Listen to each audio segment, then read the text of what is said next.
বুনিয়াল ইসলামু আলা খামসিন শাহাদাতি আল্লাহ ইলাহা ইল্লাল্লাহ ওয়া আন্না মুহাম্মাদার রাসূলুল্লাহ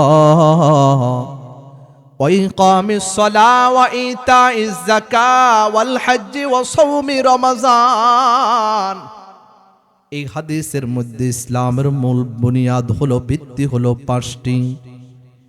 একটা হলো ঈমান কালেমা, দ্বিতীয় নম্বর নামাজ, তৃতীয় নম্বর হজ, চতুর্থ নম্বর হলো যাকাত, পঞ্চম নম্বর কি বলেন? রমজানের রোজা। রোজা তাহলে গুরুত্বপূর্ণ শরীয়তের একটা বিধান, সেটা হলো রমজানের রোজা। আর ওই রোজাটা আল্লাহ পাক রব্বুল আলামিন দ্বিতীয় হিজরির শাবান মাসে ফরজ করেছে। এজন্য আল্লাহ তাআলা বলেন, ইয়া আইয়ুহাল্লাযীনা আমানু কুতিবা আলাইকুমুস সিয়াম কামা কুতিবা আলাল্লাযীনা মিন ক্বাবলিকুম লাআল্লাকুম তাত্তাকুন। আল্লাহ তাআলা বলেন, হে ঈমানদার বান্দাগণ, হে মুমিন বান্দাগণ, কুতিবা আলাইকুমুস সিয়াম আই ফুরিজা আলাইকুমুস সিয়াম, তোমাদের উপর রমজানের রোজা ফরজ করা হয়েছে। কামা কুতিবা আলাল্লাযীনা মিন ক্বাবলিকুম, যেমনি ভাবে তোমাদের পূর্ববর্তী উম্মতগণের উপর রমজানের রোজা ফরজ করা হয়েছে। কেন? লাআল্লাকুম তাত্তাকুন, যাতে তোমরা মুত্তাকি হতে পারো। এজন্য মাহে শাবান এত দামি মাস আল্লাহর কাছে। আরেকটা কারণ, যেটা মাদ্রাসার অনেক ছাত্ররা এখানে আছে বুঝবে, রাসূলুল্লাহ সাল্লাল্লাহু আলাইহি ওয়াসাল্লাম যখন মসজিদে হারামে ছিল, মক্কাতে 13 বছর ছিল, মদিনাতে 10 বছর ছিল। মোট রাসূল সাল্লাল্লাহু আলাইহি ওয়াসাল্লাম নবুয়তের পরে কত বছর হায়াত পাইছে বলেন? 23 বছর হায়াত। রাসূলের মোট হায়াত কত বছর? 63 বছর। 40 বছর নবুয়তের আগে, এরপরে 23 বছর হলো নবুয়তের পরে। এই 23 বছর আবার দুই ভাগে বিভক্ত। 13 বছর হলো মক্কি আর 10 বছর হলো কি? মদনী।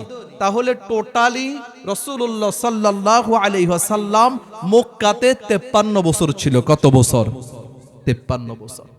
মক্কাতে যখন ছিল তখন রাসূল সাল্লাল্লাহু আলাইহি ওয়াসাল্লাম খানায়ে কাবার দিকে ফিরে এমন ভাবে নামাজ পড়তো, রাসূলের সামনে খানায়ে কাবাও থাকতো, আবার ফিলিস্তিনের মসজিদে আকসাও থাকতো। আমার কথা বুঝতেছেন? কিন্তু রাসূল সাল্লাল্লাহু আলাইহি ওয়াসাল্লাম যখন হিজরত করে মক্কা থেকে মদিনায় চলে গেলেন, তখন এটা আর পারে না, এই সিস্টেমটা নাই।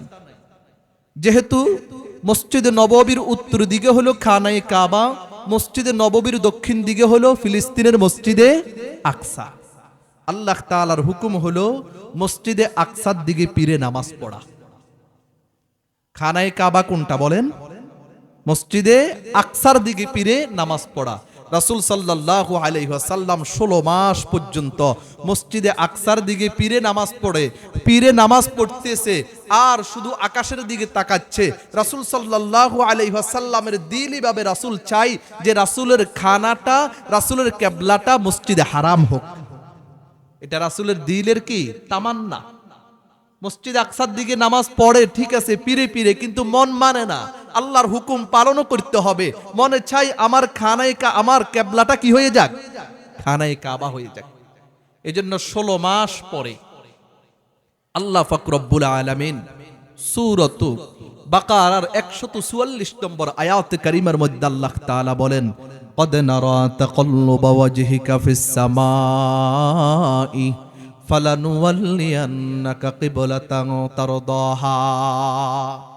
আল্লাহ পাক রব্বুল আলামিন বলেন, রাসূল আপনি মসজিদ আকসার দিকে ফিরে ফিরে নামাজ পড়েন আর শুধু আকাশের দিকে তাকান। আমি তো আপনার অবস্থা দেখতেছি, আপনার দিলের খবর তো আমি জানি। হে রাসূল, আপনি চান আমি আপনার কাবাটা মসজিদে হারাম করে দিই। ফাওয়াল্লি ওয়াজহাকা শাতরাল মসজিদিল হারাম অতএব আপনি আপনার চেহারাকে মসজিদে হারামের দিকে ফিরান। রাসূল সাল্লাল্লাহু আলাইহি ওয়াসাল্লাম যেই মাসে রাসূলের কিবলা পরিবর্তন হয়েছে ওটা ছিল দ্বিতীয় হিজরির শাবান মাস। 16 মাস পর্যন্ত মসজিদ আকসার দিকে ফিরে নামাজ পড়েছে। এজন্য যেই মসজিদের মধ্যে কিবলা পরিবর্তন হয়েছে ওই মসজিদের নাম কি? মসজিদে কিবলাতাইন। ওটা এখনো আছে কিনা বলেন? আল্লাহ তাআলা যাদেরকে আল্লাহর ঘর খানায়ে কাবাতে যাওয়ার তৌফিক দান করেছে, রাসূলের দেশে যাওয়ার তৌফিক দান করেছে, তিনারা দেখেছেন ওটা এখনো আছে, দোনো দিকে কিবলা। এটাকে বলে মসজিদে কিবলাতাইন। এই ঘটনাটাও শাবান মাসে ঘটেছে। এজন্য শাবান মাসের এত দাম আল্লাহর কাছে। আর কেন দাম শাবান মাসের এত দাম আল্লাহর কাছে? আল্লাহু আকবার। আল্লাহর হাবিব বলেন যে শাবান হলো ফজিলতের একটা মাস। শাবান হলো ফজিলতের মাস। শাবান মাসে বান্দার নেক আমলকে আল্লাহর কাছে উঠিয়ে নেওয়া হয়। এজন্য শাবান মাসের এত দাম। আল্লাহর হাবিব বলেন ক্বালা রাসূলুল্লাহ সাল্লাল্লাহু আলাইহি ওয়াসাল্লাম ওয়া হুয়া শাহরুন তুরফাউ ফীহিল আমাল ইলা রাব্বিল আলামিন। আল্লাহর হাবিব বলেন শাবান হলো এমন একটা মাস যেই মাসে বান্দার নেক আমল আল্লাহর কাছে উঠিয়ে নেওয়া হয়, বান্দার নেক আমলগুলি আল্লাহর কাছে পৌঁছানো হয়। এজন্য শাবান মাস এত দামি মাস। আল্লাহু আকবার। আম্মা জান আয়েশা রাদিয়াল্লাহু তাআলা আনহা বলেন, আম্মা জান থেকে হাদিসটি বর্ণিত, তিনি বলেন আমি রাসূলুল্লাহ সাল্লাল্লাহু আলাইহি ওয়াসাল্লামকে রমজান মাসের পরে অন্য কোন মাসে লাগাতার রোজা রাখতে দেখি নাই। আবার রাসূলুল্লাহ সাল্লাল্লাহু আলাইহি ওয়াসাল্লামকে শাবান মাসে রাসূল যেই পরিমাণ নফল রোজা রাখতেন অন্য কোন মাসে এই পরিমাণ নফল রোজা রাখতে দেখি নাই। আমি আল্লাহর হাবিবকে বললাম, ইয়া রাসূলুল্লাহ, ইয়া হাবিবাল্লাহ, শাবান মাস ছাড়া তো আপনাকে অন্য কোন মাসে আমি এই পরিমাণ রোজা রাখতে দেখি না, আপনি শাবান মাসে এই পরিমাণ রোজা রাখেন কেন? আল্লাহর হাবিব জবাব দিল আম্মা জান আয়েশাকে, ও আয়েশা শুনো, এটা এমন একটা মাস যেই মাসে ওহুয়া শাহরুন তুরফাউ ফীহিল আমালু ইলা রাব্বিল আলামিন। এটা এমন একটা মাস যেই মাসে বান্দার আমলকে আল্লাহর দরবারে পৌঁছানো হয়। ও আয়েশা শুনো, আমি চাই আমার নেক আমলটা আল্লাহর দরবারে রোজা রাখা অবস্থায় পৌঁছানো হয়। এজন্য আমি শাবান মাসে এই পরিমাণ রোজা রাখি। এজন্য বান্দার নেক আমলগুলা কোন সময় আল্লাহর কাছে পৌঁছা বলেন? শাবান মাসে। বান্দার নেক আমলগুলা আল্লাহর কাছে 3 দাফে পৌঁছানো হয়। ক দাফে? 3 দাফে। একটা হলো দৈনিকের আমল, দৈনিকের নেক আমল দৈনিক পৌঁছানো হয়, প্রতিদিনের নেক আমল প্রতিদিন পৌঁছানো হয়। আরেকটা হলো সাপ্তাহিকভাবে আল্লাহর কাছে পৌঁছানো হয়, আরেকটা হলো বাৎসরিকভাবে আল্লাহর কাছে পৌঁছানো হয়। প্রতিদিন আল্লাহর কাছে পৌঁছানো হয়। আল্লাহর হাবিব বলেন যে দিবা নিশির দিন এবং রাত্রের যেই ফেরেশতাগুলি এগুলা একত্র হয় আসর এবং ফজরের নামাজে। কোন নামাজে বলেন? ফজরের নামাজ এবং আসরের নামাজে একত্রিত হয় এই 2 গ্রুপ ফেরেশতা। এক গ্রুপ ফেরেশতা ফজরে আসে, আসর পর্যন্ত দায়িত্ব পালন করে, আরেক গ্রুপ আবার আসরে আসে, ফজর পর্যন্ত দায়িত্ব পালন করে। এরপরে যেই দল ফেরেশতা ফজর পর্যন্ত দায়িত্ব পালন করে ওই দল ফেরেশতা আল্লাহর কাছে যাওয়ার পরে আল্লাহ বলে, ওই দল ফেরেশতাকে আল্লাহ বলে, ও আমার ফেরেশতারা, তোমরা তো দুনিয়া থেকে আইসছো, আমার বান্দাদেরকে কোন অবস্থায় রেখে আইসছো? ও আমার ফেরেশতারা, তোমরা তো দুনিয়া থেকে আইসছো দায়িত্ব পালন করে, ডিউটি পালন করে, আমার বান্দাদেরকে কোন অবস্থায় দেখে আসছো? ফেরেশতারা কি জবাব দেয়? ফেরেশতারা বলে, আল্লাহ, যখন দুনিয়াতে গেলাম তখনও দেখলাম তারা নামাজ পড়ে। বলেন সুবহানাল্লাহ। আর যখন দুনিয়া থেকে আসতেছি দায়িত্ব পালন করি তখনও দেখি তারা নামাজ পড়ে। অর্থাৎ এই হাদিসের ব্যাখ্যা কি? ফেরেশতারা আমরা যখন ফজরের নামাজে থাকি তখন আমাদেরকে নামাজের ভিতরে রেখে একদল ফেরেশতা চলে যায়, আরেক দল ফেরেশতা আমাদের নামাজের ভিতরে আসে। আমরা যখন আসরের নামাজ পড়ি, একদল ফেরেশতা আমাদেরকে আসরের নামাজ রেখে চলে যায়, আরেক দল ফেরেশতা আসরের নামাজের ভিতরে আসে। তাহলে বলুন তো দেখি, এই ফেরেশতাদের দায়িত্ব চলাকালীনে তো যাওয়ার সময় আসার সময় ওনারা আমাদেরকে কোন অবস্থায় ফা বলেন? নামাজ অবস্থায় ফা। এই যে ফেরেশতারা বলছে আল্লাহ তাআলাকে, আল্লাহ তাদেরকে যাওয়ার সময়ও নামাজ অবস্থা পাই, আসার সময়ও নামাজ অবস্থা পাই। আমরা কি নামাজ পড়ি না এটা আল্লাহ দেখে কিনা বলেন? এরপরও ফেরেশতাদেরকে কেন জিজ্ঞাসা করে? কেন জিজ্ঞাসা করলো ফেরেশতাদেরকে? তার কারণ হলো আল্লাহ পাক রব্বুল আলামিন যখন এই পৃথিবী সৃষ্টি করেছে, এই মানুষ আগে সৃষ্টি করেছে না পৃথিবী আগে সৃষ্টি করেছে? বলেন, পৃথিবী আগে সৃষ্টি করেছে। যখন এই পৃথিবীটা সৃষ্টি করলো, এখন এই পৃথিবীকে সাজানোর দরকার, সাজানোর। আজকের এই মাহফিল যেমন মাইক দ্বারা, লাইটিং দ্বারা, প্যান্ডেল দ্বারা সাজানো হয়েছে, সুন্দর একটা প্যান্ডেল করেছে, কিন্তু আপনারা যদি মাহফিলে না আসেন, এই মাহফিলের সৌন্দর্য হবে কিনা বলেন? সব কিছু ঠিক আছে, কিন্তু যদি আপনারা না আসেন তাহলে মাহফিলের সৌন্দর্য হবে না। আল্লাহ তাআলা পৃথিবীকে সুন্দর করে সৃষ্টি করেছেন, তবে এখন সুন্দর করে সাজানো দরকার। আর সেই সাজানোটা হবে কার দ্বারা বলেন? আশরাফুল মাখলুকাত, মানুষের দ্বারা। এজন্য আল্লাহ তাআলা ফেরেশতাদের সাথে পরামর্শ করলেন। আল্লাহ ফেরেশতাদেরকে বললেন, ইন্নী জাইলুন ফিল আরদি খলিফা। ও আমার ফেরেশতারা, আমি দুনিয়ার মধ্যে আমার একদল প্রতিনিধি প্রেরণ করতে চাই। ফেরেশতারা আল্লাহ তাআলাকে জবাব দিলেন, ও আল্লাহ, আপনি তাদেরকে কেন দুনিয়াতে পাঠাইবেন, কেন সৃষ্টি করবেন? যদি আপনার ইবাদত বন্দী করার দরকার হয় তাহলে তো আমরা ইবাদত করতেছি। আমরা 24টা ঘন্টা রুকু অবস্থায় আছি, সেজদা অবস্থায় আছি, দাঁড়ানো অবস্থায় আছি। লা ইয়াসুমুনাল্লাহা মা আমারহুম ওয়া ইয়াফআলুনা মা ইউমারুন। ও আল্লাহ, আমরা তো একটা মুহূর্তের জন্য, একটা সেকেন্ডের জন্য আপনার নাফরমানি করি না, তাহলে কেন আপনি আবার নতুন করে একটা সম্প্রদায় সৃষ্টি করবেন? এরা তো দুনিয়াতে যায়, মারামারি করবে, হানাহানি করবে, রক্তপাত করবে, একটা একটার সাথে জামিলা করবে।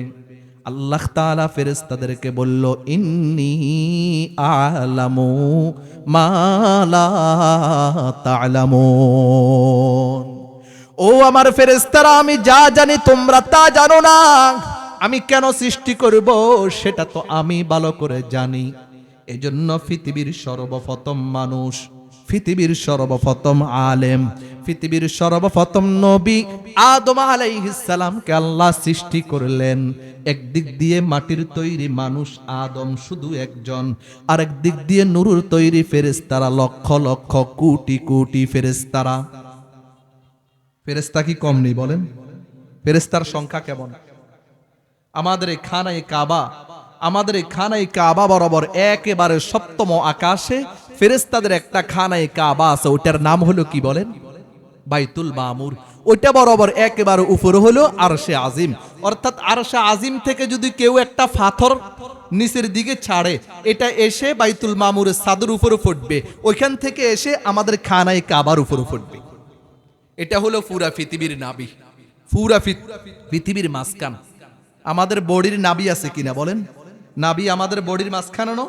এরকম পুরা পৃথিবীর নাবি হলো কোনটা? খানায়ে কাবা। তো বাইতুল মামুর হলো ফেরেশতাদের খানায়ে কাবা। কি পরিমাণ ফেরেশতা বুঝার জন্য বলবো।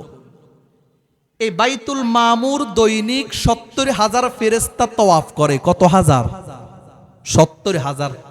যেই 70,000 ফেরেশতা আজকে তওয়াফ করেছে আজকের দিনে, কিয়ামতের আগ পর্যন্ত দ্বিতীয়বার তওয়াফ করার আর তারা সুযোগ পাবে না। সুবহানাল্লাহ বলতেন না? তাহলে কি পরিমাণ ফেরেশতা, এটার কোনো হিসাব আসেনি? আমরা কজন ফেরেশতার নাম জানি? মশহুর প্রসিদ্ধ 6-7 জন ফেরেশতার আমরা নাম জানি, আর কারো নাম জানিনি। কেউ বলতে পারবে না, কিন্তু আল্লাহর লক্ষ লক্ষ কোটি কোটি ফেরেশতা আছে। তাহলে বলতে চাচ্ছিলাম, একদিক দিয়ে মাটির তৈরি লোক একজন, আরেক দিক দিয়ে কোটি কোটি লক্ষ লক্ষ ফেরেশতারা। আল্লাহ তাআলা আদম আলাইহিস সালামকে সৃষ্টি করার পরে এবারে যেহেতু সৃষ্টির সূচনাতে ফেরেশতারা বাধা দিয়েছে, এজন্য উভয় দলের মধ্যে কি চলবে? কথা বলে না। উভয় দলের ভিতরে পরীক্ষা চলবে, কে পরীক্ষায় উত্তীর্ণ হয়, কে পাশ করে, কে ফেল করে, ওইটা অনুযায়ী কথা, ওইটা অনুযায়ী মর্যাদা।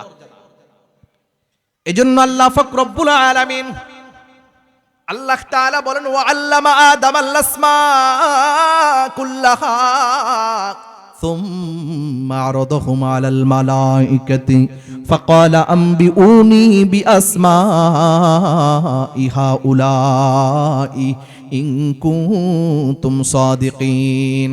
আল্লাহ পাক রব্বুল আলামিন বলেন, ও আমার ফেরেশতারা, যদি তোমরা তোমাদের কথাই সত্যবাদী হও তাহলে এই সব জিনিসগুলোর নাম বলে দাও তোমরা। ফেরেশতারা আল্লাহ তাআলাকে বললেন, সুবহানাকা লা ইলমা লানা ইল্লা মা আল্লামতানা ইন্নাকা আনতাল আলিমুল হাকিম। ফেরেশতারা আল্লাহকে বলল, আল্লাহ আমাদেরকে আপনি যা জানিয়েছেন আমরা তা জানি, এর বাহিরে আমরা আর কোনো কিছু জানি না। আল্লাহু আকবার। এরপর আল্লাহ তাআলা আদমকে বললেন, আদম তুমি এই সব জিনিসগুলোর নাম বলে দাও। আদম আলাইহিস সালাম একটা একটা করে সবগুলা জিনিসের নাম বলে দিল। দুইটা দল থেকে পরীক্ষা নেওয়া হলো, একদিক দিয়ে হলো আদম, আরেক দিক দিয়ে হলো ফেরেশতারা। পরীক্ষায় উত্তীর্ণ হলো কে বলেন? আদম আলাইহিস সালাম। এই জন্য এখন যেহেতু পরীক্ষার মধ্যে আদম আলাইহিস সালাম পাশ করেছে, এই জন্য পুরস্কারের দরকার। কি পুরস্কার দেওয়া হবে? এমন একটা পুরস্কার দিতে হবে যেই পুরস্কারটা কিয়ামত পর্যন্ত আনেওয়ালা সমস্ত মানুষ স্মরণ করবে। প্রতিষ্ঠানে যখন কোনো স্কুল কলেজ মাদ্রাসায় ছাত্ররা ভালো ফলাফল করে পরীক্ষায়, তখন তাদেরকে 1 নম্বর 2 নম্বর 3 নম্বর যারা, এদেরকে পুরস্কার দেওয়া হয় কিনা বলেন? প্রতিষ্ঠানের পক্ষ থেকে পুরস্কার দেয় কিনা? এখন যেহেতু ব্যক্তি একজন আদম আলাইহিস সালাম, আবার পরীক্ষায়ও পাশ করেছে আদম আলাইহিস সালাম, এজন্য আদমকে পুরস্কার দেওয়ার দরকার আছে কিনা বলেন? এখন পুরস্কারটা হবে কি? এমন পুরস্কার হবে যেটা কিয়ামত পর্যন্ত মানুষ স্মরণ করে, এমন পুরস্কার হবে যেটা থেকে পৃথিবীর বুকে আর কোনোটা সম্মানিত হতে পারে না। সেটা হলো সেজদা। সেটা হলো কি বলেন? সেজদা পাওয়ার। সেজদা পাওয়ার হকদার একমাত্র কে বলেন? আল্লাহ তাআলা। আল্লাহর বান্দারা একমাত্র আল্লাহর কুদরতি কদমে সেজদা করবে। আল্লাহকে ছাড়া পৃথিবীর বুকে আর কাউকে সেজদা করা যাবে কিনা বলেন? আমাদের এই কপাল অনেক দামি, এটা অনেক দামি। আল্লাহ তাআলা এটা বানাইছে একমাত্র আল্লাহর কুদরতি কদমে সেজদা করার জন্য। এজন্য আদম আলাইহিস সালাম যখন পরীক্ষায় পাশ করল, আল্লাহ তাআলা সকল ফেরেশতাদেরকে বলল, ও আমার ফেরেশতারা, তোমরা আমার আদমকে সেজদা করো। সমস্ত ফেরেশতারা একসাথে আদম আলাইহিস সালামকে সেজদা করল। তাফসীরের মধ্যে লেখে, সর্বপ্রথম আদম আলাইহিস সালামকে সেজদা করেছে ইসরাফিল আলাইহিস সালাম, দ্বিতীয় নম্বরে সেজদা করেছে হযরত জিবরাইল আলাইহিস সালাম। এরপরে ধারাবাহিকভাবে সমস্ত ফেরেশতারা সেজদা করেছে, কিন্তু আবা ওয়াস্তাকবারু ওয়া কানা মিনাল কাফিরিন। ইবলিস আদম আলাইহিস সালামকে সেজদা করে না। ইবলিস অহংকার করেছে, অস্বীকার করেছে, এজন্য সে কাফের হয়ে গেছে। আল্লাহ বলে, ইন্না আলাইকা নালাতি ইলা ইয়াউমিদ্দিন। ও ইবলিস, তোর উপরে কিয়ামত পর্যন্ত আমার অভিশাপ চলতে থাকবে। ও ইবলিস, কোন জিনিস তোমাকে আমার আদমকে সিজদা করতে নিষেধ করেছে? ইবলিস যুক্তি পেশ করলেন, আনা খায়রুম মিনহু, আমি তো তার থেকে উত্তম। এই আদম থেকে উত্তম কেন? খলাকতানি মিন নারি ওয়া খলাকতাহু মিন তিন। তাকে সৃষ্টি করা হয়েছে মাটি দ্বারা, আর আমাকে সৃষ্টি করা হয়েছে আগুন দ্বারা। আমি হলাম আগুনের তৈরি, আর সে হলো মাটির তৈরি। এজন্য আমি আদমকে চাই। এজন্য কিয়ামত পর্যন্ত ইবলিসের উপরে আল্লাহ তাআলার লানত বর্ষিত হতে থাকবে। তাহলে এখান দিয়ে একটা কথা বলছিলাম, হযরত আদম আলাইহিস সালামকে সর্বপ্রথম কে সিজদা করছে বলেন? আলোচনা বুঝেননি আপনারা? আসলে কি বুঝেননি? বুঝলে কথা কইতে। আদম আলাইহিস সালামকে সর্বপ্রথম ফেরেশতারা সিজদা করেছে, এটা ঠিক আছে। তবে সর্বপ্রথম একজন ফেরেশতা সিজদা করছে, ওনার নাম কি? ইসরাফিল আলাইহিস সালাম। দেখেন এখান থেকে একটা বিষয় বুঝবেন, আলেমদেরকে যদি কেউ সম্মান করে, তাহলে যে আলেমদেরকে সম্মান করে আল্লাহ তাআলা তাকে এর প্রতিদান দেয়, দেয় কিনা বলেন? আলেমরা তো হলো পৃথিবীর বুকে সর্বশ্রেষ্ঠ সন্তান, আলেমরা হলো পৃথিবীর বুকে আসমানের নিচে জমিনের উপরে সর্বশ্রেষ্ঠ যদি কেউ থাকে, সর্বশ্রেষ্ঠ জাতি থাকে, তারা কারা বলেন? উম্মতের উলামায়ে কেরাম। উম্মতের উলামায়ে কেরাম থেকে পৃথিবীর বুকে দামি আর কেউ আছে কিনা? কেউ আছে কিনা বলেন? এজন্য আলেমদের তো দাম আল্লাহর কাছে আছে। আলেমদেরকে যারা সম্মান করবে আল্লাহ তাদেরকেও দামি বানাই দিবে। এজন্য সর্বপ্রথম পৃথিবীর বুকের সর্বপ্রথম মানুষ, সর্বপ্রথম আলেম, সর্বপ্রথম নবী হলেন আদম আলাইহিস সালাম। আদম আলাইহিস সালামকে সর্বপ্রথম কে সম্মান করেছে, কে সিজদা করেছে? ইসরাফিল আলাইহিস সালাম। এজন্য আল্লাহ তাআলা উনাকে একটা পুরস্কার দিয়েছে। পুরস্কারটা কি জানার দরকার আছে না? পুরস্কারটা হলো আল্লাহ পাক রব্বুল আলামিন আদম আলাইহিস সালামের এই কোফালের মধ্যে আল্লাহর পুরা 30 পারা কোরআন লিপিবদ্ধ করে দিয়েছেন। ইসরাফিল আলাইহিস সালামের কোফাল কত বড়, কোফাল কত বড়, এটা আমরা দেখছি নি? কেউ জানার দরকার আছে নাকি? আমাদের জানারও দরকার নাই। নাই, ইসরাফিল আলাইহিস সালামের কোফাল কত বড় সেটা কে জানে? আল্লাহ তাআলা জানে। তবে ইসরাফিল আলাইহিস সালাম আছে, উনি অনেক বড় দেহ বিশিষ্ট, ওনার কোফালের মধ্যে 30 পারা কোরআন লিপিবদ্ধ আছে, এটা বিশ্বাস করতে হবে। এজন্য উলামায়ে কেরামকে সম্মান যদি কেউ করে আল্লাহ তাআলা তাকে দামি বানিয়ে দেয়। কি বানিয়ে দেয় বলেন? দামি বানিয়ে দেয়। তাহলে এখান দিয়ে ফেরেশতাদেরকে আল্লাহ তাআলা কেন জিজ্ঞাসা করেছে, ও আমার ফেরেশতারা, আমার বান্দাদেরকে কেমন দেখে আসছো? বলছে নামাজ পড়া অবস্থায় যাইও দেখি তারা নামাজ পড়ে, আসার সময়ও দেখলাম তারা নামাজ পড়ে। এর জন্য ইসলামের মধ্যে ঈমানের পরে সবচেয়ে বড় বিধান কোনটা বলেন? কথা বলেন, সবচেয়ে বড় বিধান কোনটা? চিৎকার করে বলেন কোনটা? নামাজ। কিন্তু সেই নামাজ আজকে আমাদের কাছে একেবারে অবহেলিত। সেই নামাজের আজকে আমাদের কাছে কোনো কি নেই, দাম নাই। দেখেন ইসলামের মূল বুনিয়াদ ভিত্তি হলো 5টা জিনিসের উপরে, কালিমা, নামাজ, রোজা, হজ, যাকাত। এই 5টা জিনিসের ভিতরে মূল তো হলো ঈমান। মূল হলো কি? ঈমান আছে তো ঠিক আছে, বাকি 4টার কি আছে? দাম আছে। ঈমান যদি না থাকে বাকি 4টার কোনো দাম আছে নি? বলেন, কোনো দাম নাই। এবার আসেন আপনি বাকি 4টার ভিতরে 3টা, রোজা, হজ, যাকাত, এগুলা কি নিত্যদিনের আমল কিনা বলেন? নিত্যদিনের আমল না। হজ এটা জীবনে একবার, জীবনে কয়বার? একবার। সবার উপরে নেই না, আল্লাহ তাআলা যাদেরকে সামর্থ্য দিয়েছে, তৌফিক দিয়েছে, আপনি যেখানে আছেন সেখান থেকে আল্লাহর ঘর পর্যন্ত যায়, আবার আসার মতো যদি কারো কাছে সামর্থ্য থাকে, তৌফিক থাকে, তার উপরে হজ ফরজ, তাও জীবনে একবার। সবার উপরে নয়, কিছু লোকের উপরে। আপনি যাকাতের বিষয়ে আসেন, যাকাত বছরে একবার ফরজ, বছরে একবার কি ফরজ, তাও সবার উপরে নয়। যাদেরকে আল্লাহ তাআলা তৌফিক দিয়েছে, সামর্থ্য দিয়েছে, তাদের উপরে বছরে একবার যাকাত ফরজ, সবাই নয়। আপনি রোজা আসেন, রোজা বছরে 1 মাস ফরজ, তবে এটা সবার উপরে। প্রত্যেক আকেল, বালেগ, নারী, পুরুষ সবার উপরে রোজা কি বলেন? সবার উপরে রোজা ফরজ। কিন্তু নামাজ কি এমন নেই? নামাজ কি বছরে একবার পড়লে চলবো নি?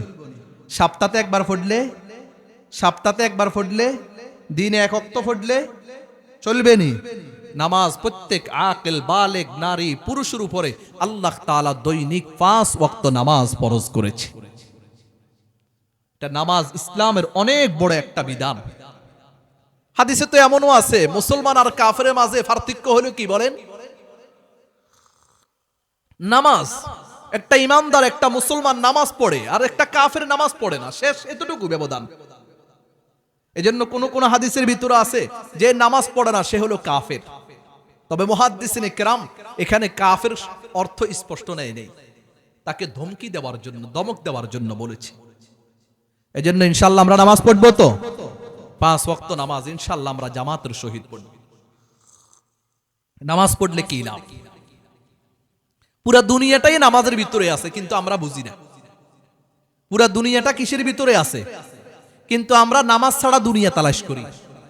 আল্লাহ কো বান্দা তুমি নামাজ পড়ো, আমি তোমার দুনিয়ার ব্যবস্থা করে দিব। আর আমরা বলি না, আল্লাহ আগে দুনিয়ার ব্যবস্থা, এরপর বাসি দেখলে নামাজ। এই জন্য একটা সঙ্গীত আছে না, নামাজকে বলিও নাকি কাজ আছে, কাজকে বলো কি আছে, নামাজ আছে। এটাই বাস্তব কথা। এই জন্য আল্লাহর হাবিব বলেন, যদি কোনো আল্লাহর বান্দা বান্দি দৈনিক 5 ওয়াক্ত নামাজ পড়ে, আল্লাহ তাআলা তাকে 5টা জিনিস দ্বারা পুরস্কৃত করেন। কয়টা জিনিস বলেন? কথাগুলা কান সুখ করার জন্য কেউ শুনবেন না, কথাগুলা আমলের নিয়তে শুনবেন। এত কষ্ট করে মাহফিলের ইন্তজাম করেছে 2 দিন ব্যাপী, কেন? কি ওনারা দেখানোর জন্য, মানুষকে দেখানোর জন্য? দেখেন আমরা বড় বড় বক্তা আনতেছি, মাশাআল্লাহ 2 দিন ব্যাপী মাহফিল করতেছি, অনেক লোকজন হয়েছে, এটার জন্য? মাহফিল যারা করবে, ইন্তজাম করবে, তারা যারা শুনবে, যারা আলোচনা করবে, 3টা গ্রুপ আছে এখানে। কয়টা গ্রুপ? 1 নম্বর যারা ইন্তজাম করবে, 2 নম্বর আলোচক, 3 নম্বর হলো যারা শ্রবণ করবে, শ্রোতা।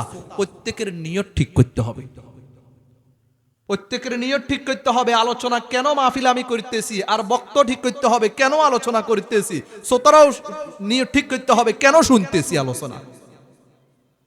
যখন আমি ইখলাসের সহিত শুনবো, আমলের নিয়ত শুনবো, তখন আর এই কথা আসবে না যে গতকালকে যে বক্তা আলোচনা করেছে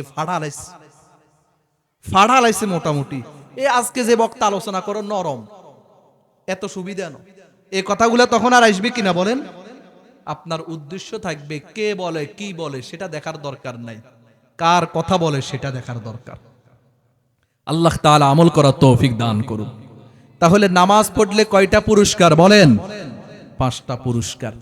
দেখেন এই 5টা পুরস্কারের ভিতরে একটা শুধু দুনিয়াতে দিবে, আর বাকি 4টা কোথায় দিবে? পরকালে দিবে। কত সুন্দর মিল দেখেন, দুনিয়াতে যেটা দিবে এটা দুনিয়াতে আপনার দরকার, না হলে নয়। আর আখিরাতে যেগুলা দিবে এগুলার একটা সম্পর্ক দুনিয়ার সাথে নাই, সবগুলা কোথায় সম্পর্ক? আখিরাতে। এজন্য আল্লাহর হাবিব বলেন, ক্বালা রাসূলুল্লাহ সাল্লাল্লাহু আলাইহি ওয়াসাল্লাম, মান হাফাযা আলাস সালাওয়াতি আকরামাহুল্লাহু তাআলা বিখামসি খিসালিন ইয়ারফাউ আনহু যিকাল আইশি ওয়া আযাবিল কবরি ওয়া ইউতিহিল্লাহু কিতাবাহু বিয়ামিনিহি ওয়া ইয়ামুররু আলাস সিরাতি কাল বারকি ওয়া ইয়াদখুলুল জান্নাতা বিগাইরি হিসাব। আল্লাহর হাবিব বলেন, যে আল্লাহর বান্দা বান্দি দৈনিক 5 ওয়াক্ত নামাজ পড়বে, তাকে আল্লাহ 5টা জিনিস দ্বারা পুরস্কৃত করবে। এর ভিতরে 1 নম্বর হলো আল্লাহ তাআলা তার দুনিয়ার মধ্যে রিজিকের ফয়সালা করে দিবে। তাহলে আমার কথা বুঝে থাকলে বলুন তো দেখি, নামাজের ভিতরে দুনিয়া আছে কিনা? নামাজের ভিতরে রিজিক আছে কিনা? নামাজের ভিতরে অর্থ সম্পদ, টাকা পয়সা, জায়গা জমিন, ছেলে সন্তান আছে কিনা বলেন? সব কিছু আল্লাহ তাআলা নামাজের ভিতরে রেখেছে। আমার আল্লাহ বলেন, ও আমার বান্দা বান্দিরা, যদি তোমরা আমাকে দৈনিক আমার 5 ওয়াক্ত নামাজ বুঝিয়ে দিতে পারো, যদি তোমরা দৈনিক আমার কুদরতি কদমে 5 বার সিজদা করতে পারো, তাহলে আমি আল্লাহ তোমাদের রিজিকের ফয়সালা করে দিব।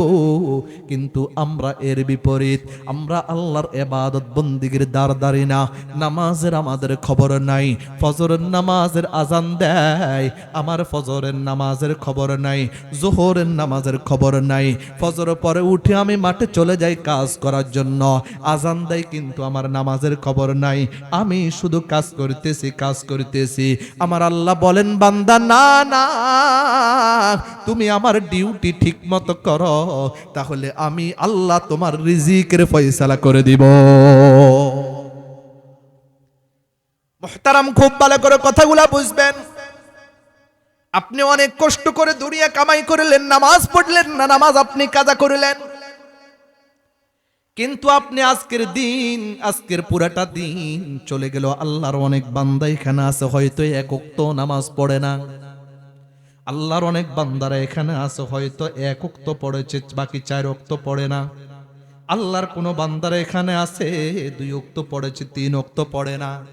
আল্লাহর হাবিব বলেন, যদি কোনো আল্লাহর বান্দা বান্দি ইচ্ছাকৃতভাবে 1 ওয়াক্ত নামাজ কাজা করে 2,88,00,000 বছর জাহান্নামের আগুনে জ্বলতে হবে। 1 ওয়াক্ত নামাজ যদি কাজা করে, কাজা কাকে বলে? নামাজের কাজা আছে কিনা বলেন? নামাজের কাজা আছে কিনা? আছে। বড় বড় স্কলারগল বড় বড় যখন মানুষ বেশি দেখে তখন মাথা ঠিক থাকে না। তখন মাথা ঠিক না থাকলে মাঝে মধ্যে বলিয়ালা যে নামাজের কি নাই, ওমরই কাজা বলতে কোনো কিছু নাই, এই ধরনের কথা বলছে কিনা।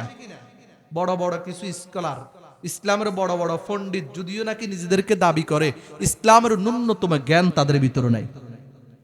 ওমরই কাজা বলতে আছে কিনা বলেন? ওমরই কাজা বাদিনী নামাজের কাজা। একটা হলো আদা আর একটা হলো কাজা। আদা মানে আজকে আপনি এশারের নামাজের সময়ের ভিতরে যে নামাজটা পড়ছেন এটা আদা। আর আজকে যদি আপনি এশারের নামাজটা না পড়তে পারেন সময় মতো, কালকে পড়েন, এটা হলো কি? কাজা। এটা হলো আদা কাজা। তাহলে যেই দিন থেকে আপনি বালেগ হয়েছেন, যেই দিন থেকে বালেগ হয়েছেন, যেই সময় থেকে বালেগ হয়েছেন, ওই সময় থেকে নিয়ে মরার আগ পর্যন্ত 5 ওয়াক্ত নামাজ আপনার উপর ফরজ।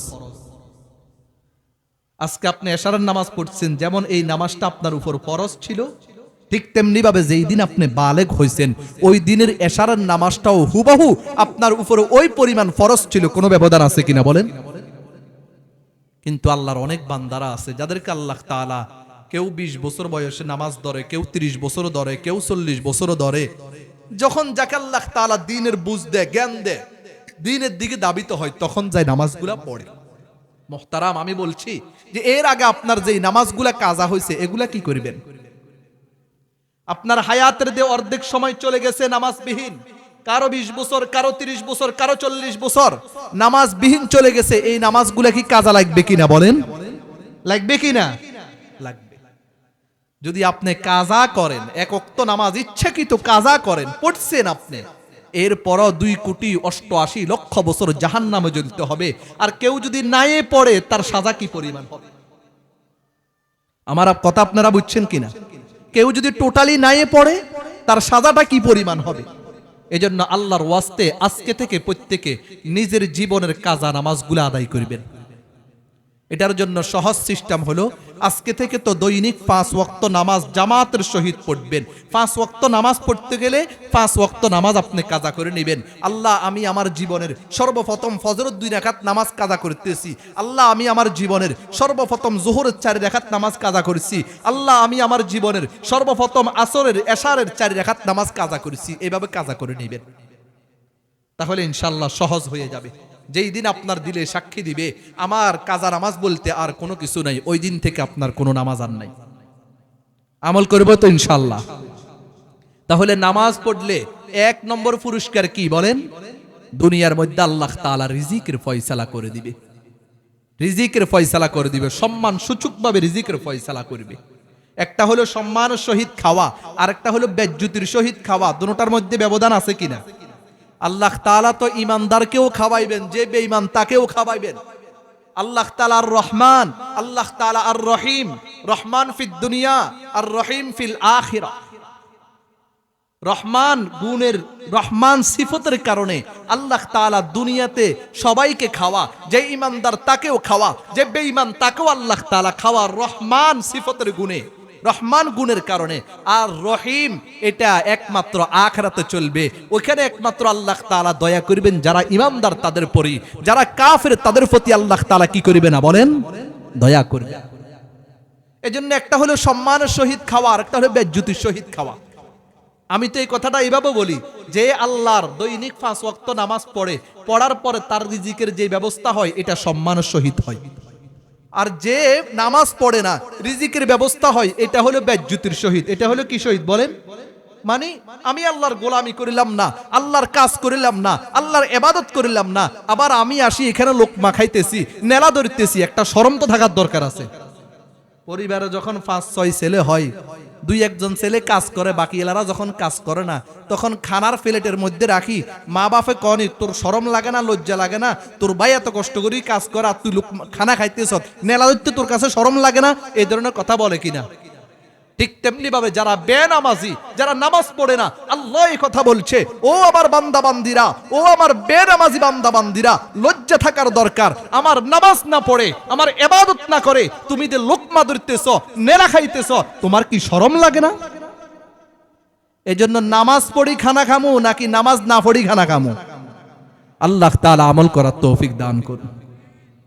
তাহলে আল্লাহ তাআলা বলেন, এক নম্বর হলো মান হাফাযা আলাস সালাওয়াতি আকরামাহুল্লাহু তাআলা বিখামসি খিসালিন ইয়ারফাউ আনহু যিকাল আইশি।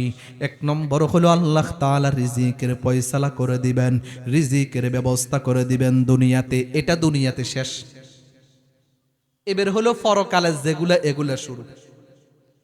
দ্বিতীয় নম্বর হলো আল্লাহর হাবিব বলেন ওয়া আযাবিল কবরি। দ্বিতীয় নম্বর আল্লাহর হাবিব বলেন কবর আযাব আল্লাহ তাআলা মাফ করে দিবে বান্দার। কবর আযাব আছে কিনা বলেন, কবরের আযাব সত্য কিনা বলেন। আল্লাহ তাআলা বান্দার কবর আযাব মাফ করে দিবে। আল্লাহু আকবার। মানুষ মৃত্যুবরণ করার পরে সর্বপ্রথম গাঁটি হলো কবর, এরপর দ্বিতীয় নম্বর গাঁটি হলো হাসরের ময়দান, তৃতীয় নম্বর গাঁটি হলো ফুলসিরাত, চতুর্থ নম্বর হলো এরপরে জান্নাত অথবা জাহান্নাম। আল্লাহু আকবার। আমরা এক নম্বরে আমরা ছিলাম আর ওয়াহেরু। আমাদের প্রতিটা জায়গার একটা স্তর আছে, শুরু আছে, শেষ আছে। আমরা সকলে জান্নাতের মধ্যে ছিলাম। কোথায় ছিলাম বলেন? সকলে আর ওয়াহেরু জগতে ছিলাম। সেখান থেকে আল্লাহ পাক রব্বুল আলামিন আমাদের মায়ের পেটে আমাদেরকে পাঠাইছে। সেখানে 9 মাস অথবা 10 মাস 10 দিন পর্যন্ত ছিলাম। মায়ের পেট থেকে আমরা দুনিয়ার পেটে আসলাম। এই দুনিয়ার পেটেরও একটা সময়, এই দুনিয়ার পেটেরও শুরু আছে, শেষ আছে কিনা বলেন? শেষও আছে। কারো হায়াত 70 বছর, কারো হায়াত 90 বছর, 100 বছর। এরপরে আমরা কবর, পরকালে চলে যাই।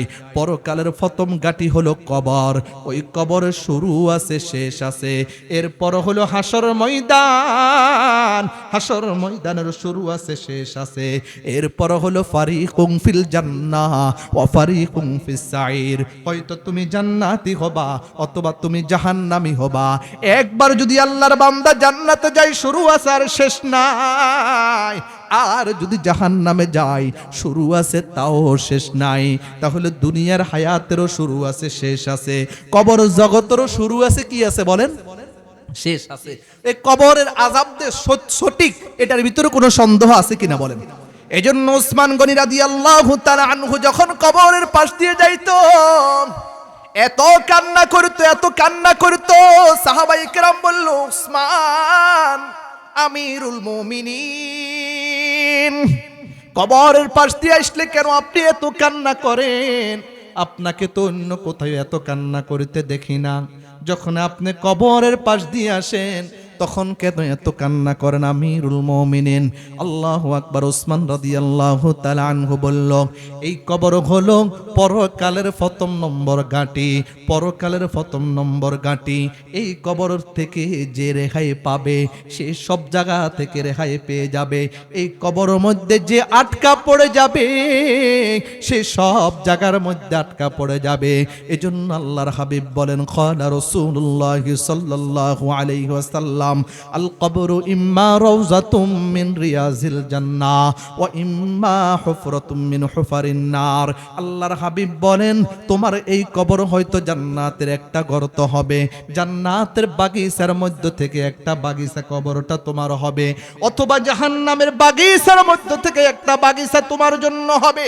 দুনিয়ার মধ্যে যদি তুমি নেক আমল করতে পারো, আল্লাহর হুকুম রাসূলের আদর্শ মোতাবেক জীবন যাপন করতে পারো, তাহলে কবরটা তোমার জন্য জান্নাতের বাগিচা হয়ে যাবে। আর যদি দুনিয়ার মধ্যে তুমি আল্লাহর হুকুম রাসূলের আদর্শ মোতাবেক না চলো, নিজের মন মতো চলো, নিজের খাহেসাত নফসানি অনুযায়ী চলো, তাহলে তোমার জন্য কবরটা হবে জাহান্নাম। আল্লাহু আকবার। আল্লাহ তাআলা জাহান্নাম সৃষ্টি করার পর জাহান্নামের ভয়াবহতা দেখে ফেরেশতারা, সকল ফেরেশতারা বেহুশ হয়ে গেল। আল্লাহ তাআলা ফেরেশতাদেরকে বলল, ও আমার ফেরেশতারা, তোমরা কেন বেহুশ হলা? এই জাহান্নাম তো আমি তোমাদের জন্য বানাই নাই, এই জাহান্নাম তো আমি তোমাদের জন্য বানাই নাই। আল্লাহ কার জন্য আপনি জাহান্নাম বানাইলেন? এই কথা বলার পর ফেরেশতাদের একটু হুঁশ আসলো। আল্লাহ, এই জাহান্নাম আপনি কাদের জন্য বানাইলেন?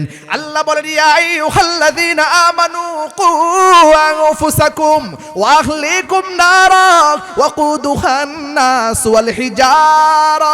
আল্লাহ পাক রব্বুল আলামিন বলেন, এই জাহান্নাম আমি মানুষের জন্য বানাইছি। এই জাহান্নামের ইন্ধন হবে মানুষ, এই জাহান্নামের ইন্ধন হবে পাথর। মানুষ এবং পাথর হবে জাহান্নামের ইন্ধন। জাহান্নামটা উদ্বোধন করা হবে কার দ্বারা বলেন? জাহান্নামের উদ্বোধন কাদেরকে দ্বারা করবে? আমাকে দ্বারা আর আপনাকে দ্বারা জাহান্নাম আল্লাহ তাআলা উদ্বোধন করবে।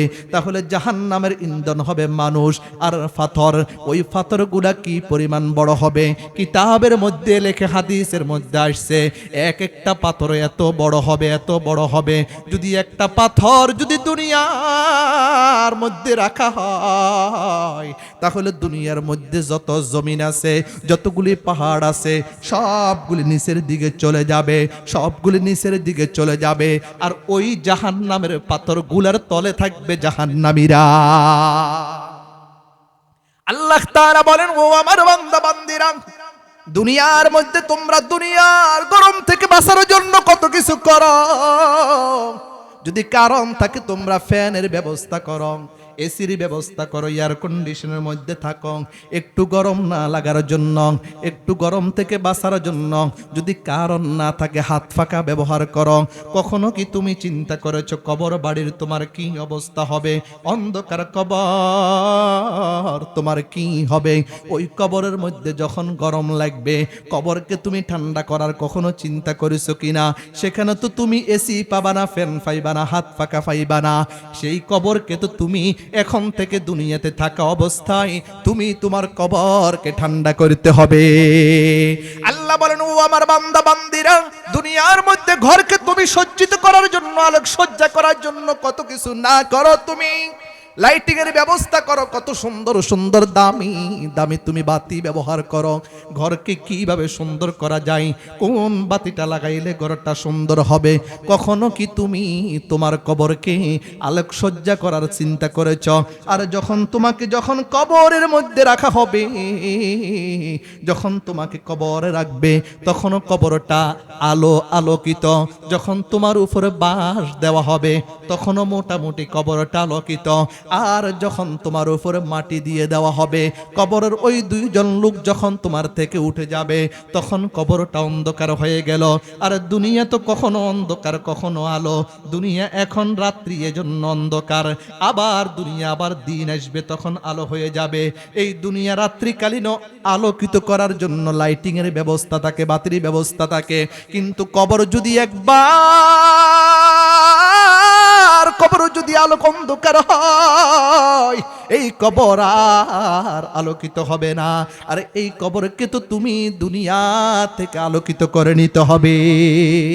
এজন্য আল্লাহর হাবিব বলেন, ওয়াযাবিল কবরি, আল্লাহ পাক রব্বুল আলামিন দ্বিতীয় নম্বর হলো কবর আযাব মাফ করে দিবে।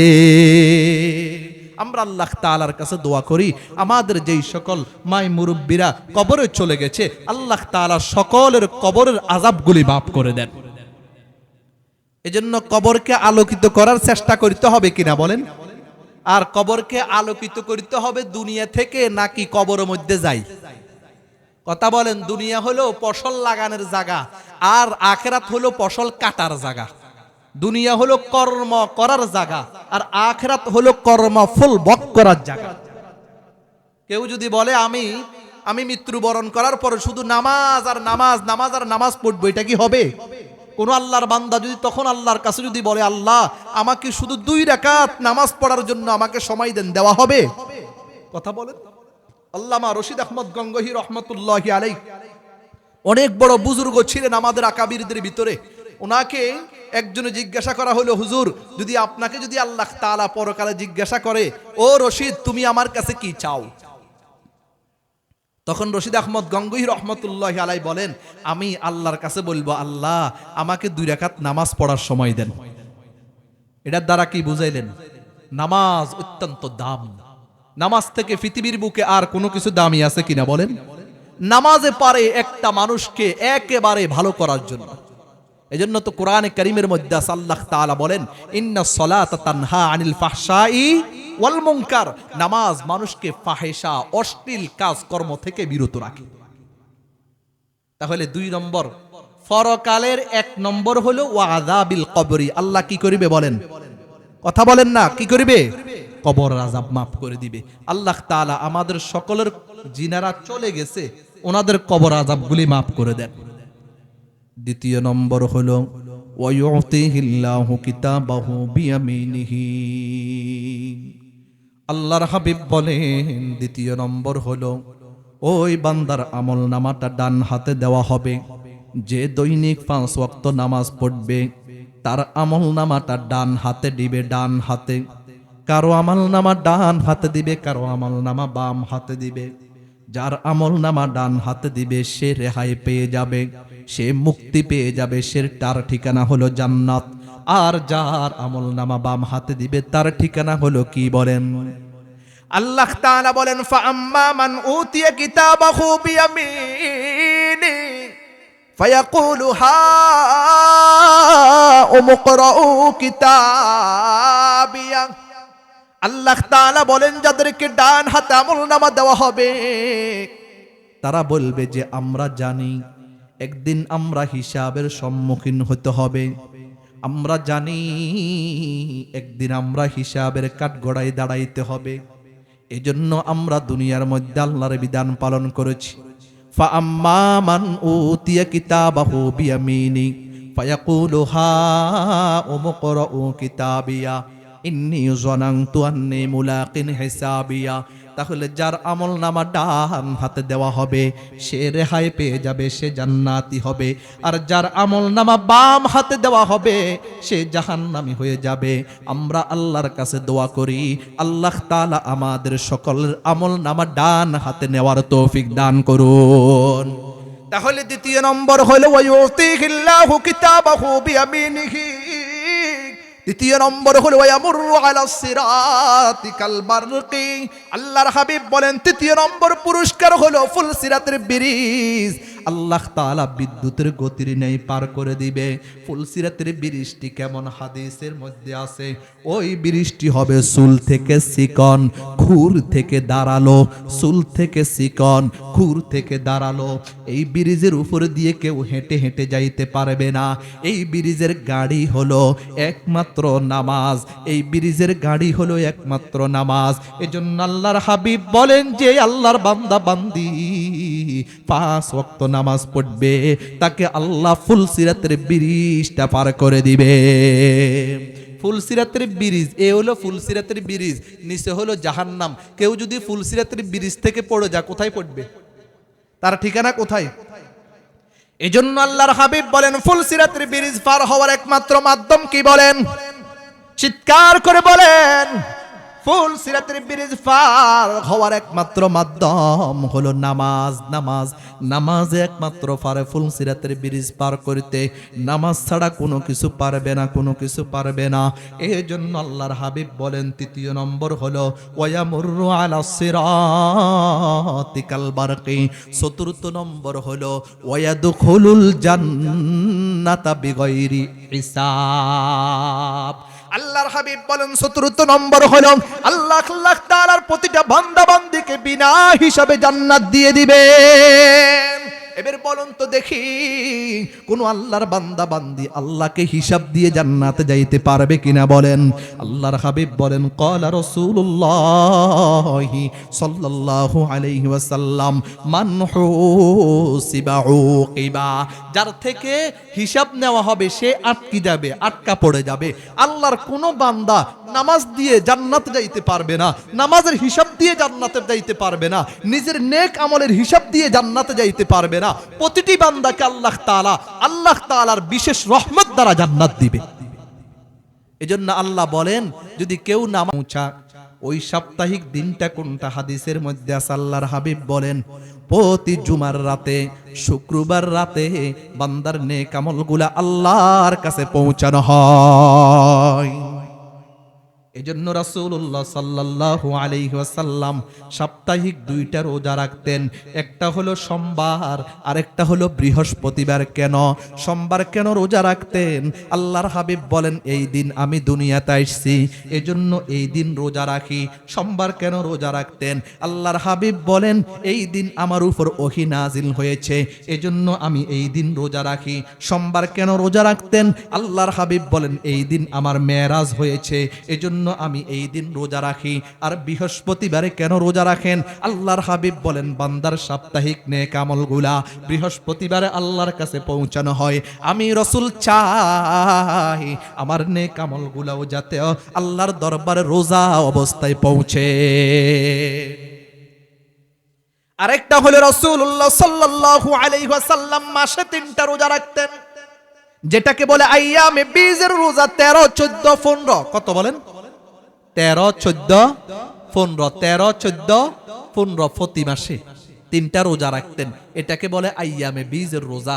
আল্লাহর হাবিব বলেন, যে ব্যক্তি প্রতি মাসে 13, 14, 15 এই 3টা রোজা রাখবে, তার আমল নামায় সারা বছর রোজা রাখার সব লিপিবদ্ধ করে দেওয়া হয়। কিভাবে বুঝবেন নি? একটু বুঝাই দিয়ে। যদি কেউ যদি মাসে 3টা রোজা রাখে, 12 মাসে কয়টা হবে? জি, 36টা রোজা। 12 মাসে 36টা রোজা। আরেকটা হলো রমজান মাসের রোজা, আরেকটা হলো কি? রমজান মাসের রোজা। অর্থাৎ সহজ কথা হলো, হাদিসের মধ্যে আছে, মান জাবিল হাসানাতি ফালাহু আশরু আমসালিহা, যে ব্যক্তি একটা নেক আমল করিবে, আল্লাহ তাআলা তার এই এক নেক আমলের আমলনামায় কি 10টা কি নেক আমল করা সব লিপিবদ্ধ করে দিবে।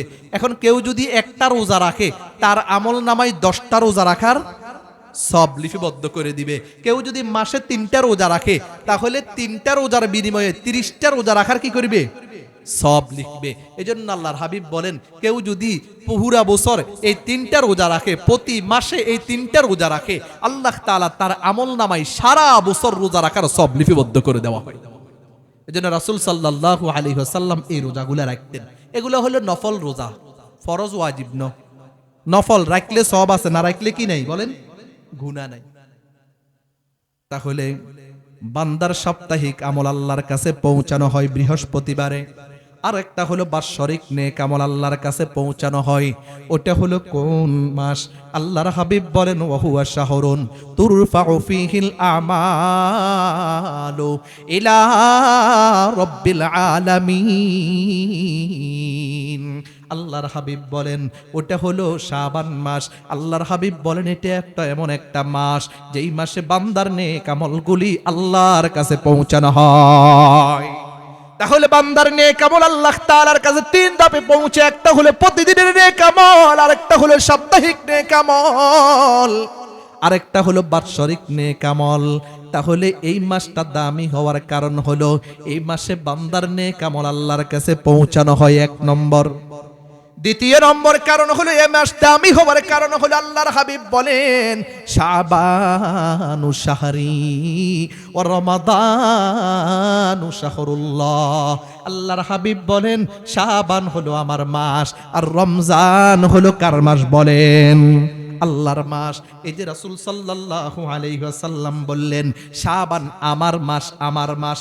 আমার কনের কারণে, আমার বলার কারণে এই মাসটা আল্লাহর কাছে কি হয়ে গেছে বলেন?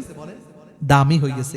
এই মাসের সম্পর্কে আমি যদি বলি, এই কুটিটা আমার, এই জামাটা আমার, একটা দামি একটা ব্যক্তির সাথে যখন কোনো জিনিসের যখন সম্পর্ক করা হয়, নেসবত করা হয়, তখন ওই জিনিসটা কি হয়ে যায় বলেন?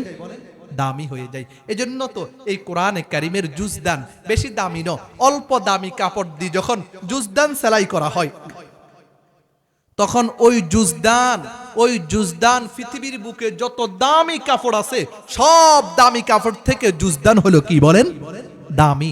এই জুজদানটা যখন কারো পায়ে লাগে সাথে সাথে উঠেই সালাম করে কিনা বলেন, কত ইজ্জতের সহিত বুকের সহিত এভাবে রাখে।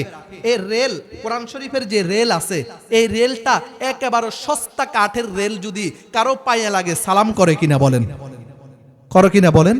কেন?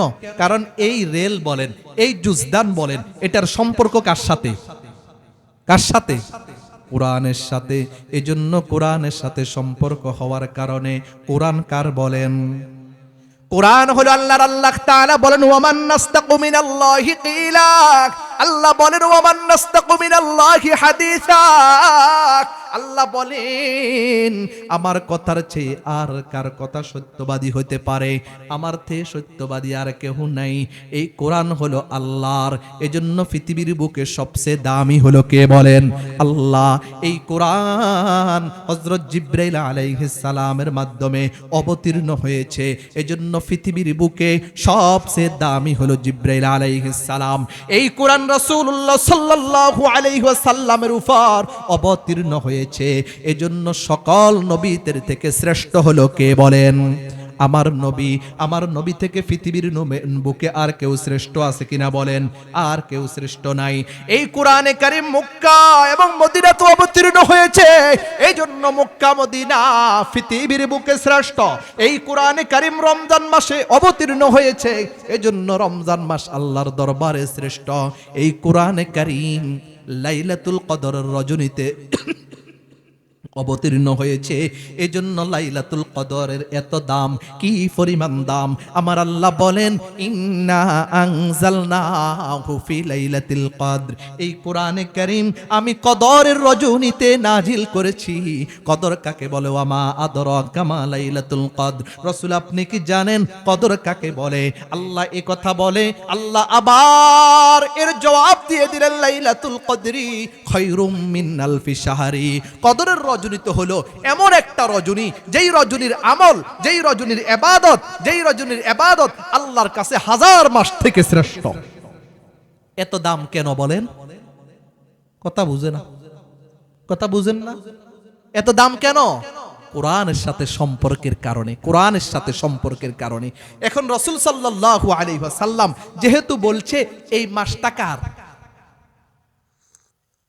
এই মাসটা আমার আমার আমার কথা বলার কারণে এই মাসের আল্লাহর কাছে এত দাম বেড়ে গেছে। এজন্য তো পৃথিবীর বুকে কি মসজিদের অভাব আসেনি বলেন? পুরা পৃথিবীর বুকে কত লক্ষ কোটি মসজিদ আছে না? আছে কিনা বলেন? আছে। কিন্তু সব মসজিদের দাম কি আল্লাহর কাছে এক সমান নেই? এক সমান নেই, এক সমান না। আল্লাহর হাবিব বলেন যদি কোনো আল্লাহর বান্দা বান্দি যদি নিজের ঘরে নামাজ পড়ে, কোন আল্লাহর বান্দা বান্দির উপরে তো জামাত নাই, কোন আল্লাহর বান্দা যদি নিজের ঘরে নামাজ পড়ে একা একা, প্রতি রাকাতের বিনিময়ে 25 রাকাতের সওয়াব। কত রাকাতের? আর যদি জামে মসজিদে নামাজ পড়ে জামাতের সহিত, প্রতি রাকাতে 500 রাকাতের সওয়াব। আর যদি মসজিদে আকসা, জেরুজালেমের ফিলিস্তিনের মসজিদে আকসা, আল্লাহ বলেন সুবহানাল্লাযী আসরা বিআবদিহি লাইলাম মিনাল মাসজিদিল হারাম ইলাল মাসজিদিল আকসা। মসজিদ আকসার কথা কোরআনে আসেনি? আছে কিনা? এজন্য তো কেউ যদি মেরাজকে অস্বীকার করে সে সরাসরি কি হয়ে যাবে? কাফের হয়ে যাবে। কেন? মেরাজকে অস্বীকার করা মানে আল্লাহর কোরআনকে কি করা? অস্বীকার করা। তাহলে আল্লাহর হাবিব বলেন কেউ যদি ফিলিস্তিনের মসজিদে আকসাতে নামাজ পড়ে, প্রতি রাকাতের বিনিময়ে 1000 রাকাতের সওয়াব লিপিবদ্ধ করে দেওয়া হয়। আল্লাহর হাবিব বলেন কেউ যদি আমার মসজিদে, আমার মসজিদ কোনটা? জি, আমার মসজিদ হলো মসজিদে নববী, সোনার মদিনা।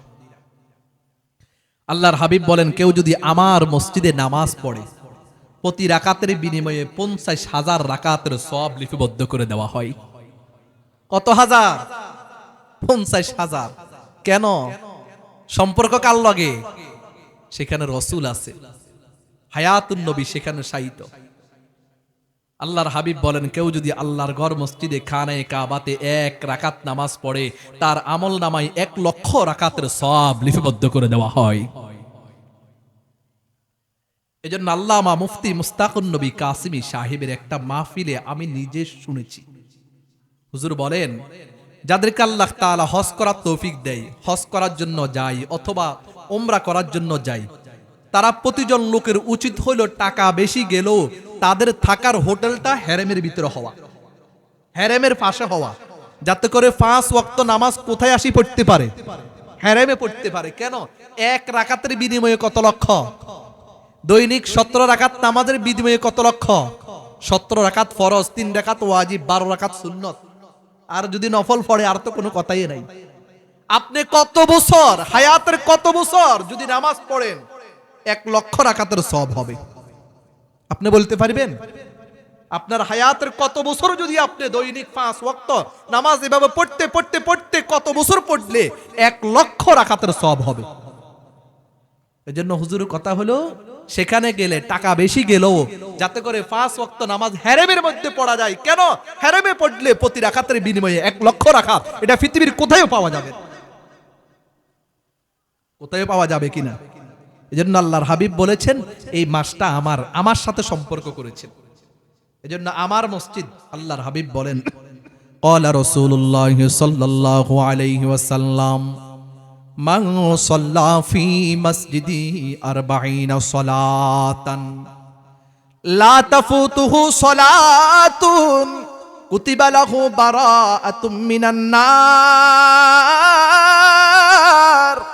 ওয়া বারাআতুম মিনান নিফাক ওয়া বারাআতুম মিনাল আযাব। 3টা কথা আল্লাহর হাবিব বলেন, যেই ব্যক্তি আমার মসজিদে 40 ওয়াক্ত নামাজ পড়বে। কত ওয়াক্ত? আল্লাহর হাবিব বলেন, যেই ব্যক্তি আমার মসজিদে 40 ওয়াক্ত নামাজ পড়বে, এই 40 ওয়াক্তের মাঝে 1 রাকাত নামাজও যদি না ছুটে যায়, 1 ওয়াক্ত নামাজও যাতে করে না ছুটে 40 ওয়াক্ত নামাজ পড়ে, তাহলে তার ব্যাপারে 3টা পরওয়ানা। কয়টা পরওয়ানা বলেন? 3টা পরওয়ানা। 1 নম্বর হলো কুতিবা লাহু বারাতুম মিনান নার, আল্লাহ তাআলা তার নামের লিস্টিটা, তার নামটা জাহান্নামের লিস্টি থেকে কেটে দিবে। 2 নম্বর হলো ওয়া বারাআতুম মিনান নিফাক, মুনাফিকের লিস্ট থেকে তার নামটা কেটে দিবে। 3 নম্বর হলো ওয়া বারাআতুম মিনাল আযাব, কবর আযাব থেকে তার নামটা কেটে দিবে। এজন্য আমি এই কথাটা বারবার প্রায় জায়গাতে বলি যে যাদেরকে আল্লাহ তাআলা আল্লাহর ঘর মসজিদে যাওয়ার তৌফিক দিয়েছে, তারা কমাস কম মসজিদে নববীর মধ্যে 8 দিন থাকা। কয় দিন? 8 দিন থেকে 5 আড়া 40 ওয়াক্ত নামাজ সেখানে পড়া। এখানে বিশেষ করে হজ করার জন্য গেলে 8 দিন সময় দেওয়া হয়, কিন্তু উমরা করার জন্য গেলে যারা উমরা নিয়ে যায়, এরা তো আরেক ব্যবসায়ী, এরা সেখানে 8 দিন থাকার জন্য দেয় না। তো বলেন তো দেখি, 8 দিন যদি না থাকে, কেউ সেখানে 40 ওয়াক্ত নামাজ পড়তে পারবে না? 1 দিন সময় যদি বেশি দেওয়া হয়, অসুবিধা কোথায়? আল্লাহর অনেক বান্দারা আছে যারা উমরা করতে পারে, হজ করার তাদের কি নেই বলেন? তৌফিক নেই। যারা উমরা করেছে এমন অনেক আল্লাহর বান্দা আছে, হজ করতে পারে না। হজ তো হলো আল্লাহর পক্ষ থেকে ফরজ, সেটা তো ফরজ বিধান। উমরা কি ফরজ নেই? কথা বলেন, উমরা কি ফরজ নেই? উমরা তো হজ ন, উমরা তো ফরজও ন, ফরজ তো হলো হজ। আর হজ তো সবার উপর না, যাকে আল্লাহ তৌফিক দিয়েছে সে যাবে। কিন্তু উমরার ক্ষেত্রে আল্লাহর বান্দারা চাইলে যাইতে পারে যে কোনো ভাবে। তো সেখানে যদি কেউ 40 ওয়াক্ত নামাজ পড়ে, দুনিয়ার সব কিছু মিথ্যা হতে পারে, রাসূলের এই হাদিস কি মিথ্যা নেই বলেন? বলেন, দুনিয়ার সব কিছু মিথ্যা হতে পারে, রাসূলের এই হাদিস কি মিথ্যা? তাহলে 40 ওয়াক্ত যদি কেউ আল্লাহর রাসূলের ঘরে মসজিদে নববীর ভিতরে যদি লাগাতার 40 ওয়াক্ত নামাজ পড়ে, আল্লাহর হাবিব বলে তার সে জাহান্নামের আগুন থেকে নিষ্কৃতি পাবে, মুনাফিকের লিস্ট থেকে নিষ্কৃতি পাবে, কবর আযাব থেকে সে মুক্তি পাবে। আল্লাহ তাআলা আমাদের সকলকে আল্লাহর ঘর মসজিদে গিয়ে এবং রাসূলের ঘর মসজিদে নববীতে গিয়ে নামাজ পড়ার তৌফিক দান করুন। আল্লাহ তাআলা আমাদের সকলকে আল্লাহর ঘর খানায়ে কাবার মেহমান হওয়ার তৌফিক দান করুন। হুজুরে বলেন যে এই দুই চোখ, যে দুই চোখ, এই দুই চোখ, যেই দুই চোখ আল্লাহর ঘর দেখে নাই, এই দুই চোখ পৃথিবীর কোনো কিছু দেখে নাই। আপনাদের বিশ্বাস হয় কিনা? আপনারা দৈনিক 5 ওয়াক্ত নামাজ খানায়ে কাবার দিকে ফিরে নামাজ পড়তেছেন, কিন্তু যদি আপনার নামাজটা যদি খানায়ে কাবার সামনে যাই পড়েন, কেমন লাগবে আপনার কাছে? দৈনিক রাসূলের উপরে শতবার দুরূদ শরীফ পাঠাইতে আছেন, দুরূদ ও সালাম পাঠান, যদি রাসূলের রওজা তারকে সামনে রেখে যদি বলেন আসসালাতু ওয়াসসালামু আলাইকা ইয়া রাসূলুল্লাহ, আসসালাতু ওয়াসসালামু আলাইকা ইয়া হাবিবাল্লাহ, এই যে দুইটা কথা বলছি, এটা একমাত্র রাসূল সাল্লাল্লাহু আলাইহি ওয়াসাল্লামের রওজা তার সামনে যাই বলা যাবে, এর বাহিরে বলা যাবে না। কিন্তু বেদাতিরা, যারা বেদাতি, এরা নামাজের আগে, আজানের আগে এই কথাগুলা পড়ে, যারা বেদাতি। এটা একমাত্র রাসূল সাল্লাল্লাহু আলাইহি ওয়াসাল্লামের রওজা তার সামনে যাই পড়া যাবে, এই ছাড়া আর পড়া যাবে না। তাহলে আপনি যদি রাসূল সাল্লাল্লাহু আলাইহি ওয়াসাল্লামের রওজা তার সামনে যাই যদি রাসূলকে সালাম দেন, তখন আপনার কাছে কেমন লাগবে? এজন্য প্রত্যেকে দোয়া করবেন, কান্না করবেন আল্লাহর কাছে বেশি বেশি, আল্লাহ ইহরামের কাপড় পরার আগে কাফনের কাপড় পরায়েন। আল্লাহ আল্লাহ আপনার ঘর খানায়ে কাবার মেহমান বানানোর আগে পরকালের মেহমান বানায়েন না। আল্লাহ এই দুই চোখে আপনার ঘর দেখার আগে এই দুই চোখকে বন্ধ করিয়েন না। দোয়া করবেন তো ইনশাআল্লাহ। তাহলে আল্লাহর হাবিব বলেন শাবানু শাহরি ওয়া রমাজানু শাহরুল্লাহ, আল্লাহর হাবিব বলেন এই মাস হলো আমার, আর রমজান হলো কার মাস বলেন? এজন্য হাদিসের মধ্যে আছে পুরা 12টা মাস, আরবি পুরা 12টা মাস একটা বৃক্ষের মতো, গাছের মতো। আর এই গাছের ফুল হলো রজব মাস, রজব মাসে এই গাছের ফুল ফুটে, আর শাবান মাসে এই গাছের ফল বের হয়, আর রমজান মাস হলো ফল কাটার মাস। দ্বিতীয় নম্বর কারণ শাবান মাস আল্লাহর কাছে এত দামি হওয়ার তৃতীয় নম্বর কারণ হলো আল্লাহর হাবিব বলেন ক্বালা রাসূলুল্লাহি সাল্লাল্লাহু আলাইহি ওয়াসাল্লাম ইন্নাল্লাহা লা ইয়াত্তালিউ ফি লাইলাতিন নিসফি মিন শাবান ফায়াগফিরু লিজামিই খালকিহি ইল্লা মুশাহিনুন আও মুশরিকুন। আল্লাহর হাবিব বলেন এই মাসে একটা রজনী আছে, এই মাসের মাঝামাঝি একটা রজনী আছে, যেটাকে বলে লাইলাতুন নিসফি মিন শাবান, যেটাকে বলে শবে বরাতের রজনী। ওই রজনীতে আল্লাহ তাআলা আল্লাহর সমস্ত মাখলুকাত গুলার মধ্য থেকে অসংখ্য মাখলুকাত গুলাকে আল্লাহ ক্ষমা করে দেয়। তবে যে মুশরিক আল্লাহর সাথে শিরক করে তাকে আল্লাহ ক্ষমা করে না, এবং যে মুশাহিন তাকেও আল্লাহ এই রজনীতে ক্ষমা করে না। মদপানকারীকে আল্লাহ ক্ষমা করে না, আত্মীয়তার সম্পর্ক ছিন্নকারীকে আল্লাহ ক্ষমা করে না, যার টাকনুর নিচে কাপড় থাকে তাকে আল্লাহ ক্ষমা করে না, মাতা পিতার সাথে যে বেয়াদবি করে তাকে আল্লাহ ক্ষমা করে না, যে আত্মীয়তার সম্পর্ক ছিন্ন করে তাকে আল্লাহ বেয়াদবি করে ক্ষমা করে না। এজন্য যাদের কথা আল্লাহর হাবিব বলেছেন এদের উচিত হলো এই রজনীতে আল্লাহর কাছে একনিষ্ঠভাবে তওবা করা। তওবা করলে আল্লাহ ক্ষমা করবে কিনা বলেন? ক্ষমা করবে কিনা বলেন? আল্লাহু আকবার, তওবা করা। তাহলে তৃতীয় নম্বর কারণ হলো এই মাসে আল্লাহ তাআলা অসংখ্য আল্লাহর বান্দা বান্দীদেরকে ক্ষমা করে দেন। এই জন্য এই মাসটা আল্লাহর কাছে অত্যন্ত দামি। চতুর্থ নম্বর হলো এই মাসে আল্লাহর হাবিব বলেন এই শবে বরাত থেকে নিয়ে আগামী শবে বরাত পর্যন্ত কতজন লোক দুনিয়াতে আসবে, কতজন লোক দুনিয়া থেকে চলে যাবে, সকলের লিস্ট করা হয়, সকলের তালিকা করা হয়। আল্লাহর হাবিব বলেন আমি রাসূল চাই, আমিও তো মানুষ, দুনিয়া থেকে আমি চলে যাইতে হবে, আমি রাসূল চাই আমার নামের লিস্টে যাতে করে আল্লাহর কাছে রোজা রাখা অবস্থায় পৌঁছে। আম্মা জানা আয়েশা রাদিয়াল্লাহু তাআলা আনহা আল্লাহর হাবিবকে বলল ইয়া রাসূলুল্লাহ ইয়া হাবিবাল্লাহ, আপনি রমজানের পরে শাবান মাসে এত রোজা কেন রাখেন? এই পরিমাণ রোজা কেন রাখেন? আপনাকে সবচেয়ে বেশি রোজা রাখতে দেখি শাবান মাসে। শাবান মাস ছাড়া অন্য কোনো মাসে আপনি এত রোজা রাখেন না। আল্লাহর হাবিব বলল, আয়েশা শুনো, আমি কেন এই মাসে এত রোজা রাখি? কারণ হলো এই রোজা, এই মাসটা হলো গাফেলের মাস। গাফেলের মাস, মানুষ এই মাসে বেশি গাফেল থাকে আল্লাহর ইবাদত বন্দেগী থেকে। কেন? কারণ হলো এর আগের মাস হলো রজব মাস, এর পরের মাস হলো কোন মাস? রমজান মাস। মাঝখান্দি হলো শাবান মাস। আগেরটা হলো রজব, পরেরটা হলো রমজান, মাঝখান্দি হলো শাবান। আর শাবান মাস হলো গাফেলের মাস। কেন গাফেলের মাস? আল্লাহর হাবিব বলেন, রজব মাস হলো সম্মানিত মাস। 4টা মাস আছে সম্মানিত, জিলকদ, জিলহজ, মুহররম, রজব। এই 4টাকে বলে আশহুরে হুরুম, সম্মানিত মাস। সম্মানিত মাস হিসাবে আল্লাহর বান্দা বান্দিরা এই মাসকে সম্মান করে, আল্লাহর ইবাদত বন্দেগী করে। এর পরের মাস হলো রমজান মাস। রমজান তো আল্লাহর ইবাদতের মাস, এই কারণে আল্লাহর বান্দা বান্দিরা ইবাদত করে। মাঝখান হলো শাবান মাস। এই মাসে মানুষ খুব অলস হয়ে যায়, মানুষ খুব গাফেল হয়ে যায়। আর আল্লাহর দরবারে অলস সময়ের ইবাদত, গাফেল সময়ের ইবাদত আল্লাহর কাছে খুব দামি। এজন্য আমি রাসূল এই শাবান মাসে এত বেশি রোজা রাখি।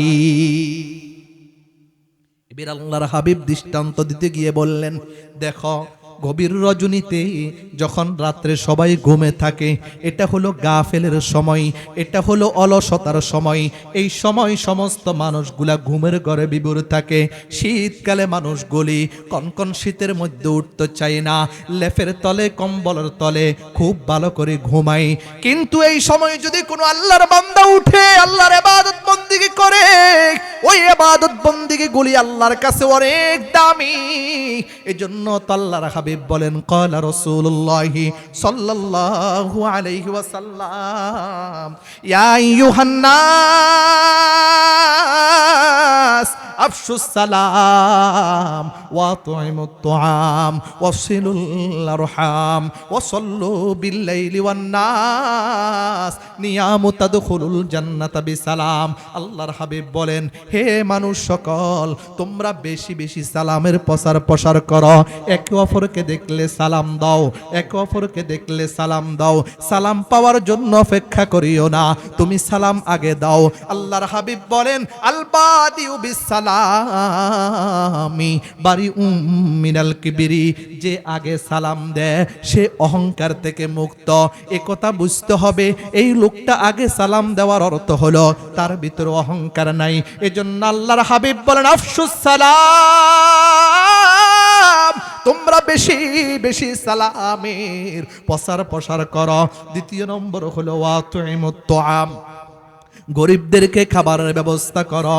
আল্লাহু আকবার। আল্লাহ তাআলা যদি তোমাকে তৌফিক দেয়, সামর্থ্য দেয়, তোমার পাশে তোমার প্রতিবেশীরা গরিব আছে, কত এতিম ও সহায় মিসকিন আছে, তাদের খাবারের জন্য ব্যবস্থা করো। তৃতীয় নম্বর হলো রক্ত সম্পর্কিত আত্মীয়তার সম্পর্ক ছিন্ন করিও না, বিচ্ছিন্ন করিও না। আমার যেটা মূল বলা উদ্দেশ্য, চতুর্থ নম্বর হলো আল্লাহর হাবিব বলেন, ওয়াসাল্লু বিল্লাইলি ওয়ান নাস